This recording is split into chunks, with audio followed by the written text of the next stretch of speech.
Selamat bertemu lagi saudara sekalian di dalam sesi ke-9 dari seri keselamatan ini. Sesudah pada sesi yang lalu kita bicara mengenai pilihan Allah, apakah itu suatu tindakan ketidakadilan bagi Allah dalam memilih sebagian dan juga lalu membiarkan sebagian lainnya. Kita sudah diskusikan bahwa tindakan Allah di dalam pemilihan Allah bukan merupakan ketidakadilan Allah, ini dari sesi yang ke-8 kemarin, tapi merupakan suatu tindakan daripada anugerah Allah.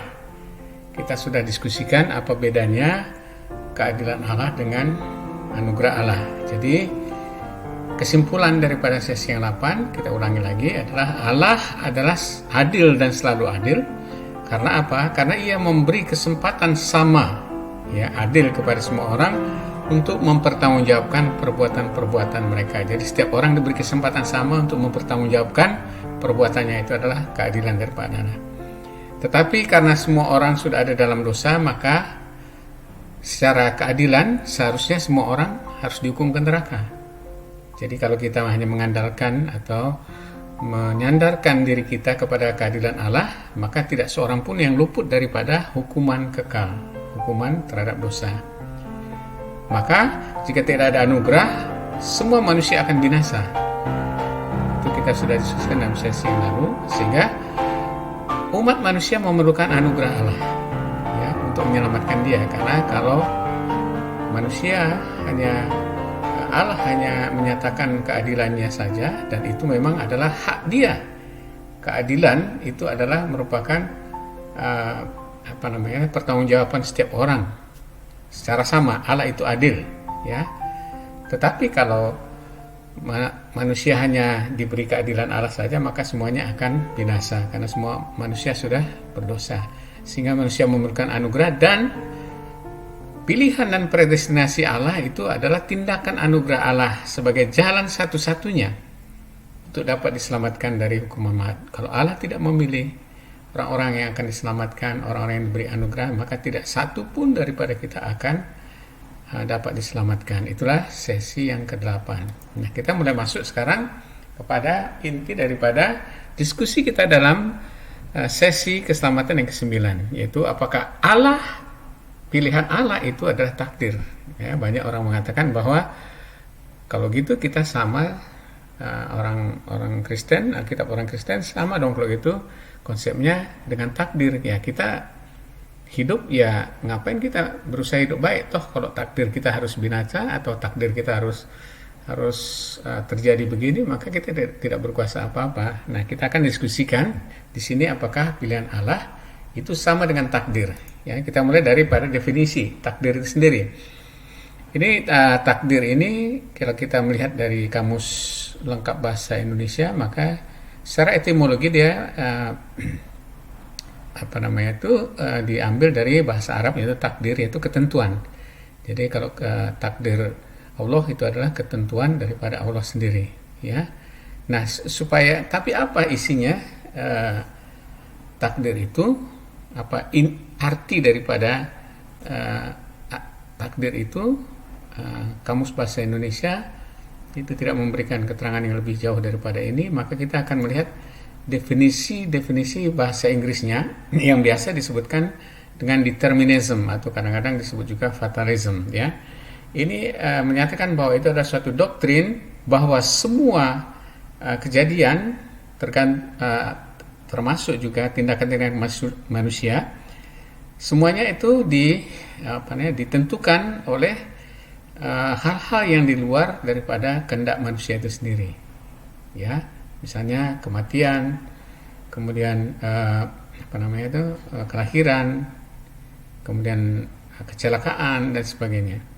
Sehingga para beberapa filosofers sudah mengartikan bahwa determinisme itu bahwa manusia itu secara individu tidak memiliki kehendak bebas, sehingga tidak dapat dituntut pertanggungjawabannya dari semua perbuatannya. Jadi intinya kalau dari determinism ini adalah, atau fatalism, yang bisa diapakan takdir, ya, walaupun dalam Muslim nanti ada dua jenis takdir. Yang kita bicarakan adalah takdir yang apa namanya, takdir yang ekstrim, itu kalau nggak salah mukbar, ya. Maka disebutkan bahwa takdir itu adalah apa yang terjadi kepada manusia yang ditentukan oleh sesuatu yang dia tidak memiliki kuasa dan tidak memperhitungkan kehendak bebas manusia. Ya, jadi orang baik bisa takdirnya jelek, orang jelek bisa takdirnya baik. Itulah konsep dari takdir dari definisi dari kamus ini. Nah, sementara itu, perhatikan di sini, human beings have no free will. Perhatikan free will, ya. Ini adalah kamus, salah satu kamus yang terkenal, yaitu Google Dictionary, yang sudah mendapatkan ranking yang baik dalam kamus internasional, yaitu adalah bahwa manusia tidak memiliki free will, sehingga apa saja bisa terjadi pada dia dan tidak tergantung kepada kehendaknya, sehingga manusia tidak dianggap memiliki pertanggungjawaban. Nah, ini adalah konsep dari fatalism atau determinism yang dalam tingkatan ekstrimnya akan kita sebut takdir. Nah, sementara itu, apakah kita rangkumkan supaya kita nempel di kepala kita. Takdir, atau sering juga disebut fate atau nasib, adalah suatu ketentuan Allah yang menyatakan nasib seseorang yang fix, ya, yang pasti. Ini si Anu ini takdirnya begini, si B begini, si C begini, ya. Jadi nasib yang fix terlepas dari kehendak dan perbuatan orang tersebut, ya. Jadi ada juga dikatakan orang baik pun bisa takdirnya menjadi cilaka atau masuk neraka. Orang jahat pun bisa kemudian nanti takdirnya menjadi orang baik atau menjadi masuk ke surga. Itu adalah konsep daripada takdir itu sendiri. Nah, sedangkan pilihan tindakan pilihan Allah dan predestinasi Allah, perhatikan dari Roma 8 ayat 29 dan 30 dan juga Efesus 1 ayat 4 dan 5, kita perhatikan tindakan pemilihan Allah, ya, dan tindakan predestinasi, yaitu menentukan dari semula ini, itu memiliki tujuan apa? Nah, kita dipilih untuk menjadi serupa dengan gambaran anaknya. Siapa itu? Gambaran Kristus, atau disebutkan juga bahwa inilah yang artinya kita dimuliakan. Kalau di dalam Efesus 1 disebutkan untuk menjadi anak-anaknya. Jadi pilihan Allah dan juga penentuan awal Allah dari semula, yaitu yang sering disebut predestinasi, tujuannya adalah supaya kita itu menjadi anak-anaknya yang menyerupai gambaran Kristus dalam kekudusannya, kemuliaannya, sehingga kita menjadi orang-orang umat pilihannya sendiri. Jadi pilihan Allah ini adalah sesuatu yang positif, ya, berbeda dengan tadi takdir. Jadi kalau kita bisa simpulkan, pilihan dan predestinasi Allah memastikan bahwa seseorang itu akan masuk ke dalam rencananya untuk menjadikannya menjadi salah seorang dari anak-anaknya yang memiliki gambaran Kristus. Jadi ini adalah positif. Ini tenang, pilihan Allah adalah positif, takdir belum tentu. Ya, coba kita perhatikan lagi ilustrasi. Mudah-mudahan ini mungkin bisa memperhatikan atau menunjukkan pada kita perbedaan antara tindakan pilihan Allah dan predestinasinya dengan takdir. Ya, kalau takdir ini jalan seseorang, ini adalah perjalanan hidup seseorang, ya. Kita pernah naik turun, ya. Ini waktu lahir dan ini adalah waktu kematiannya. Jadi takdir adalah jalan yang sudah ditentukan, dia mau di sini naik atau mau turun, naik dan sebagainya, itu sudah ditentukan, sehingga orang itu hanya menjalani saja, ya. Dan nasib akhirnya tidak pasti kemana. Ini adalah konsep takdir yang dimiliki oleh orang-orang umum. Dan ini berbeda dengan konsep daripada pilihan dan predestinasi. Jadi pilihan dan predestinasi tadi kita sudah katakan bahwa adalah suatu kepastian bahwa akhirnya kita, orang-orang yang dipilih dan dipredestinasikan itu akan mendapatkan kemuliaan bersama Kristus di surga. Ilustrasinya begini. Jadi kalau ini adalah sebagai jalan hidup kita, dan ini tindakan perbuatan kita, misalnya di sini Jadi orang baik, kemudian orang jahat, baik, jahat, tinggi, atau bisa digambarkan bahwa di sini dia sukses, dia bangkrut dan sebagainya. Kalau yang seharusnya begini, maka tindakan pilihan Allah dan predestinasi yang dilakukan sejak sebelum dunia dijadikan, maka suatu saat, maka di dalam satu titik hidupnya, ya, oh ya, ini kalau begini menurut Alkitab orang Kristen, maka kalau kita hanya mendapatkan keadilan Allah, ya, maka nasib kita semua orang itu ada sama, yaitu semua orang ke neraka. Karena apa? Roma 3 ayat 23 mengatakan semua orang sudah berbuat dosa dan kemudian kehilangan kemuliaan Allah. Roma 6 ayat 23, upah dosa adalah maut. Jadi artinya apa? Semua orang upahnya adalah maut. Nah, ini kalau kita memegang ini ada di dalam Alkitab. Kalau tidak ada tindakan anugerah seperti tadi sesi yang lalu, kalau Allah hanya memberikan keadilannya saja, maka semua orang akan ke neraka. Tetapi karena anugerahnya dalam pilihan dan predestinasi, maka pada sebelum dunia dijadikan, ada satu umat pilihan yang dipilih oleh Allah, dan itu kan untuk menjadi serupa dengan Kristus. Lalu pada suatu saat dalam hidupnya, mungkin di sini kita menggambarkan misalnya seperti saya mengenal Kristus secara pribadi, walaupun saya Kristen sudah lama, tapi saya itu hanya Kristen yang tidak mengerti apa sebenarnya Kristen. Tetapi secara pribadi, pengalaman pribadi untuk bertemu dengan Tuhan Yesus secara rohani, yang artinya kita mengalami kejadian peristiwa kelahiran kembali, kemudian pertobatan, itu adalah pada usia 20 misalnya seperti ini ya.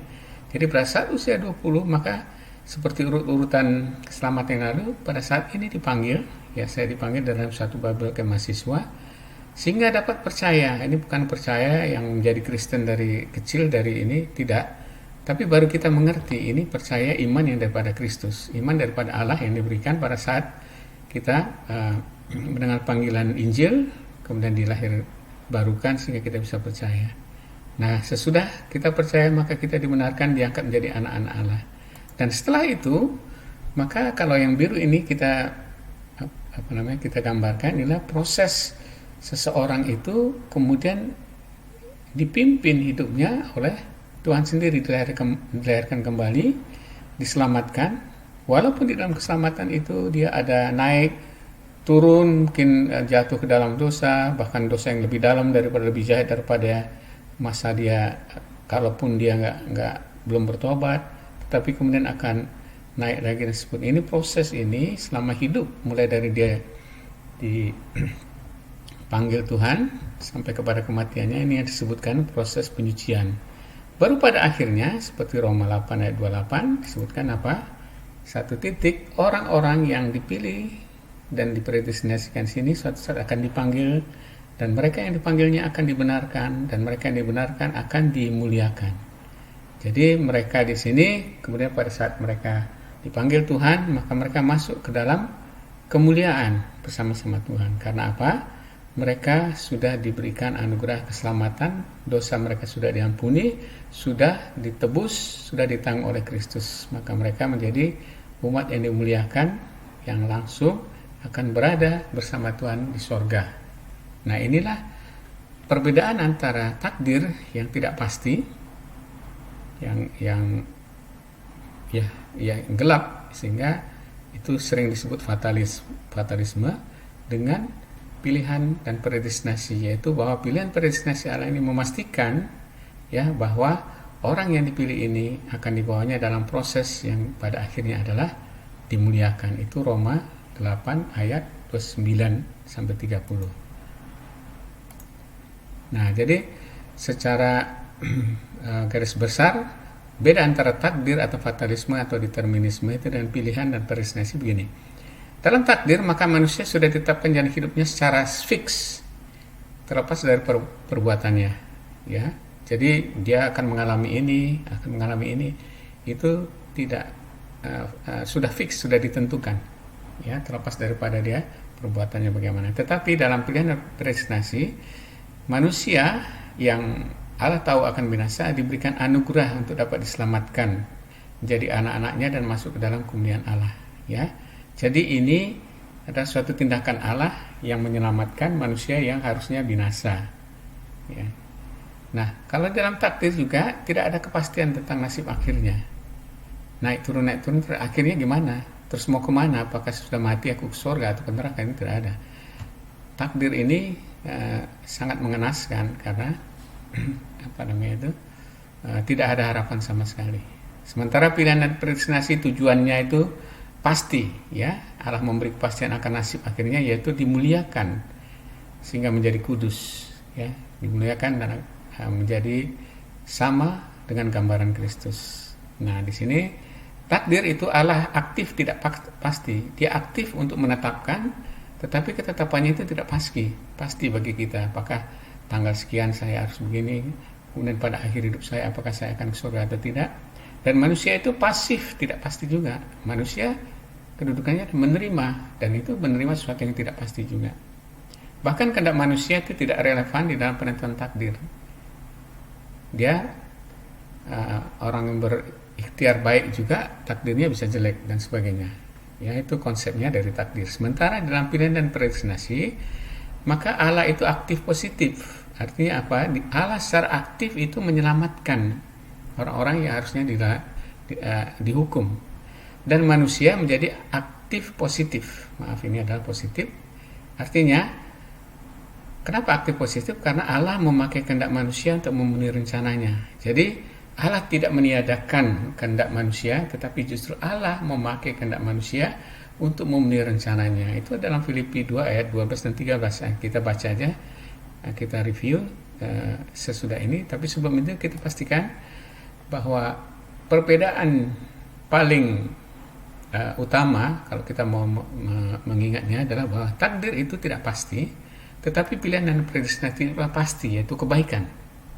Ya, karena tujuan pada akhirnya semua orang yang sudah dipilih itu juga akan dimuliakan. Tidak ada satupun yang terhilang. Tidak ada yang namanya keselamatan bisa hilang.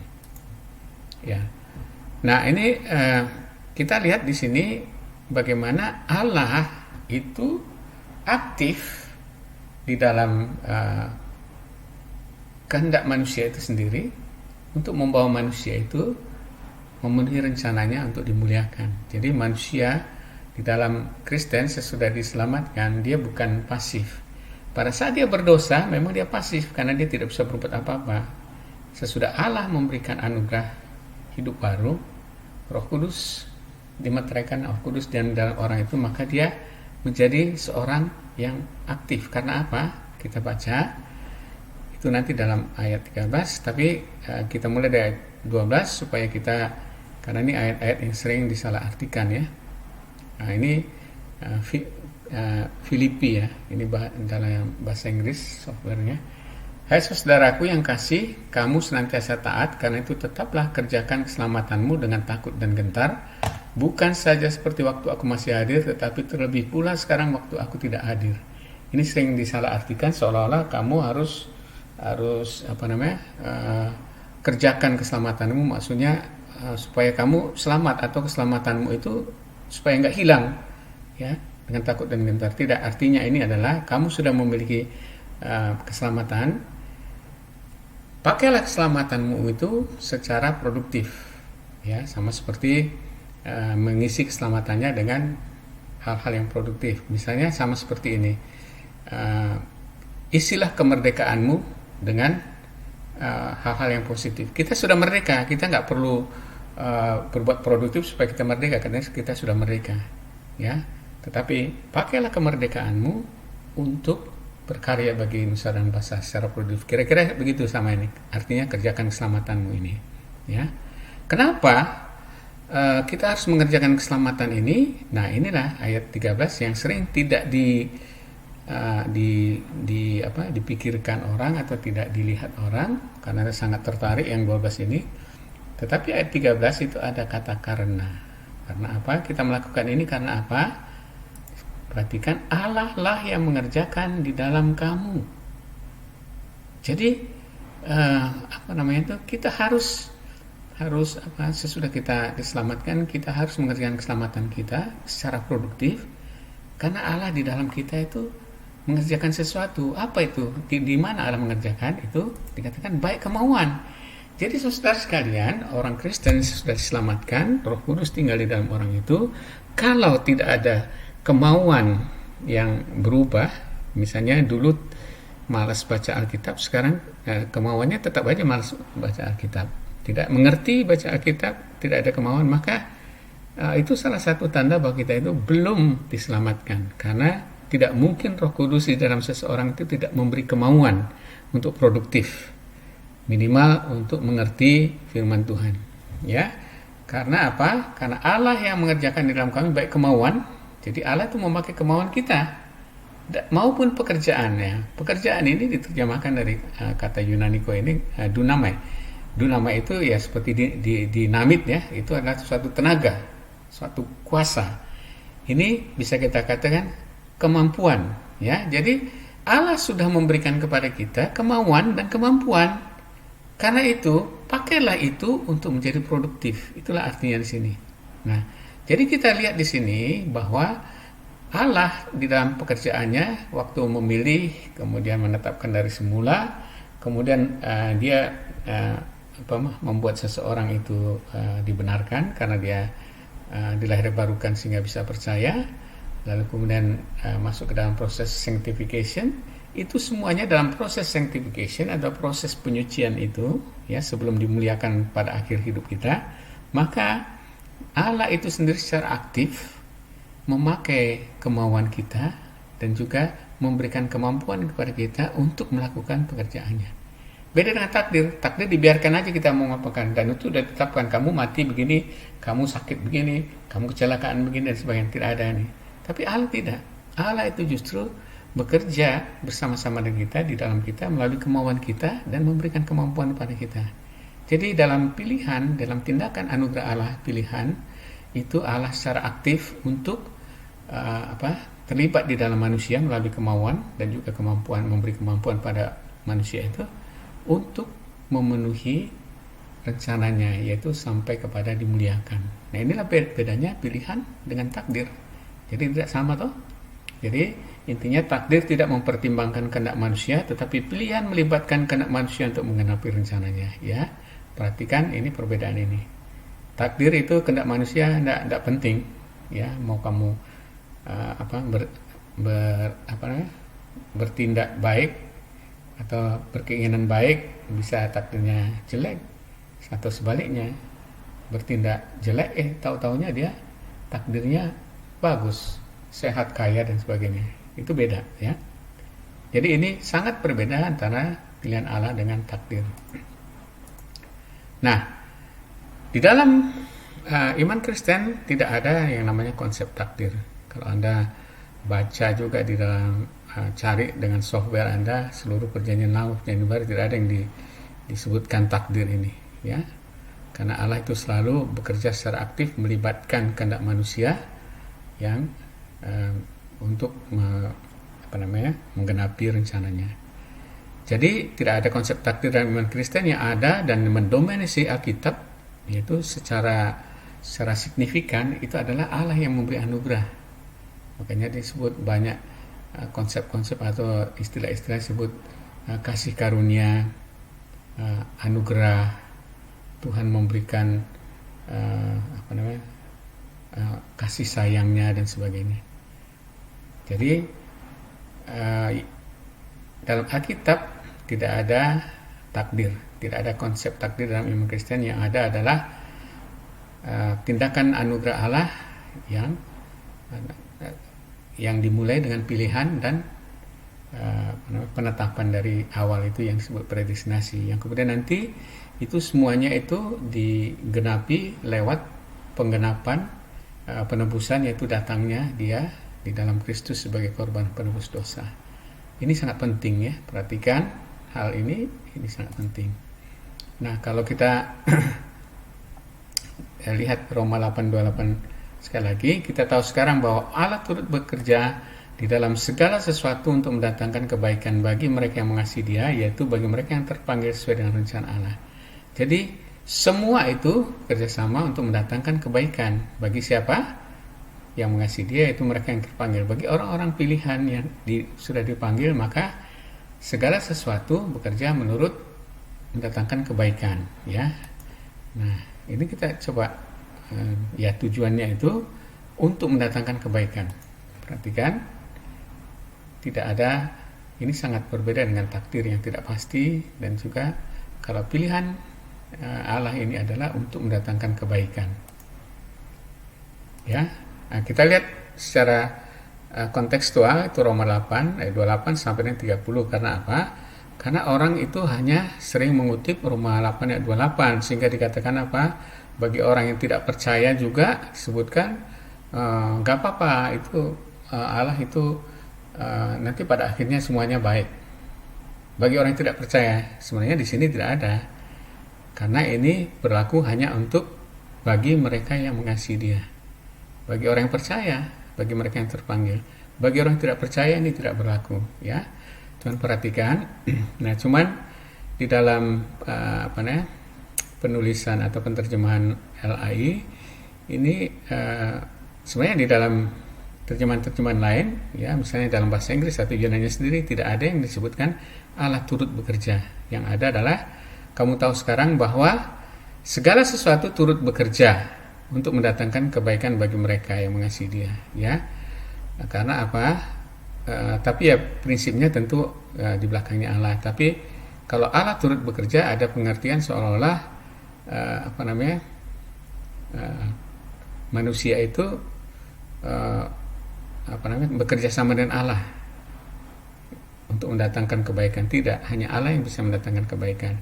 Jadi ini tidak ada Allah turut bekerja, atau bisa kita lihat ini dia.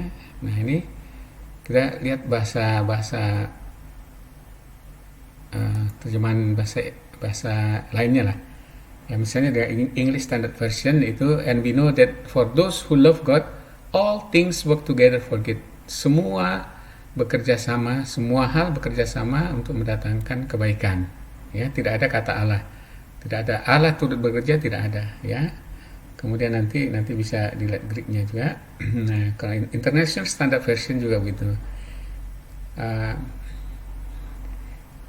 And we know that for those who love God, dan kita tahu bahwa untuk mereka yang mengasihi Allah, that is for those who are called according to His purpose, all things are working together for good. Semua hal bekerja bersama untuk kebaikan. Tidak ada disebut secara eksplisit, walaupun pasti Allah itu yang bekerja di situ, tetapi dalam terjemahan aslinya, sumber-sumber aslinya tidak ada, ya.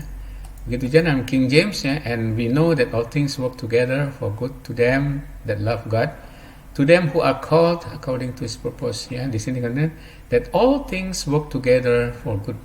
Ya, tidak ada disebutkan Allah turut bekerja. Nah, itulah sekedar untuk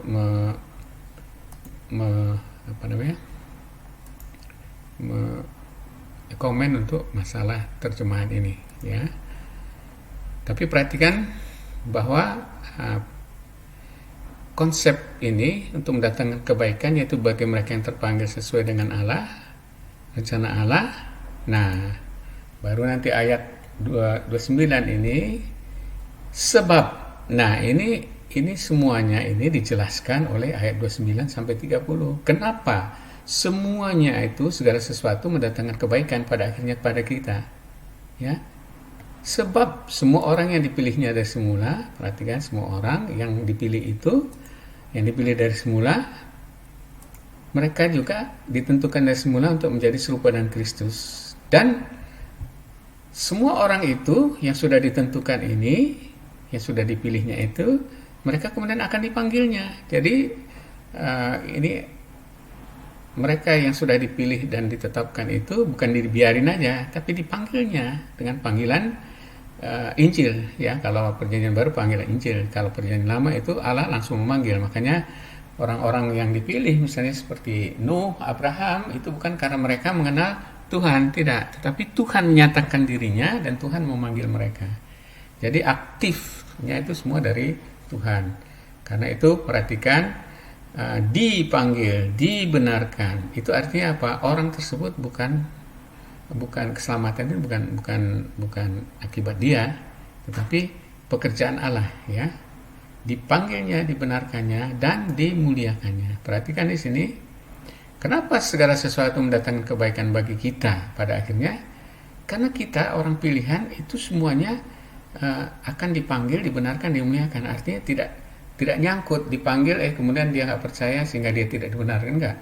Tidak ada yang gugur di sini. Ini di dalam video saya yang lalu sudah dibahas di sini, bahwa dari ayat ini kita juga bisa melihat bahwa tidak ada yang namanya keselamatan bisa hilang atau gugur. Yang ada orang mengatakan mengira itu adalah keselamatan, tetapi ternyata sebenarnya itu bukan keselamatan, karena orang itu sendiri tidak pernah diselamatkan, misalnya seperti Yudas dan sebagainya.